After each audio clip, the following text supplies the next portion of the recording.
கும்பராசி என்பர்களுக்கு இந்த வாரம் பண வரவு கிடைக்கப் போகிறது அப்படின்னு சொல்லலாம். ராசியாதிபதியே 2ஆம் இடத்துல தான் இருக்கார். அந்த குரு 5லிருந்து ராசியை பார்த்து கொண்டிருக்கார். ராகுவை பார்த்து கொண்டிருக்கார்.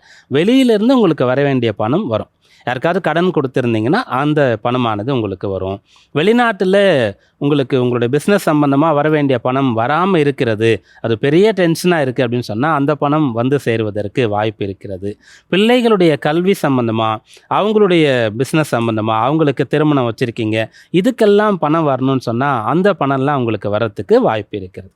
இதை தாண்டி சொத்து வாங்கணுன்ற எண்ணம் உங்களுக்கு இருக்குது, ஆபரணங்கள் வாங்கணுன்ற எண்ணம் இருக்குது, கார் வாங்கலான்ற ஆசை வருதுன்னு சொன்னால் அதற்காக பணமானது உங்களுக்கு வந்து சேரும்.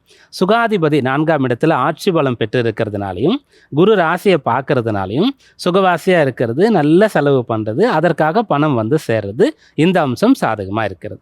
கவனமாக இருக்க வேண்டிய விஷயம் என்ன அப்படின்னு பார்க்கும்போது, யாரோடெல்லாம் பேசுகிறீங்களோ, யாரோடெல்லாம் பழகுறீங்களோ, வேலை பார்க்குறீங்களோ, அந்த இடத்துல கொஞ்சம் லிமிட் வந்து நீங்கள் மெயின்டைன் பண்ணணும். இவ்வளோ தூரம் தான் இவங்களோட வச்சுக்கணும், இதுக்கு மேலே ரொம்ப பர்சனலாக போகக்கூடாது அப்படின்னு சொல்லிட்டு. 7ஆம் இடத்துல கேது, அந்த கேதுவோடு சந்திரன் இருந்து இந்த வாரம் தொடங்குகிறது.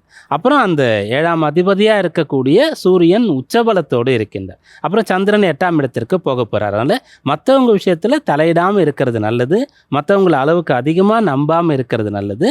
கல்யாண விஷயங்கள் சம்பந்தமாக இப்போ முடிவு எடுக்க போகிறீங்கன்னா அவசர முடிவுகள் கூடவே கூடாது. இதெல்லாம் நீங்கள் கவனத்தில் கொண்டால் இந்த வாரம் பண வரவு செல்வ வளம் மிக்கதாக உங்களுக்கு அமையும்.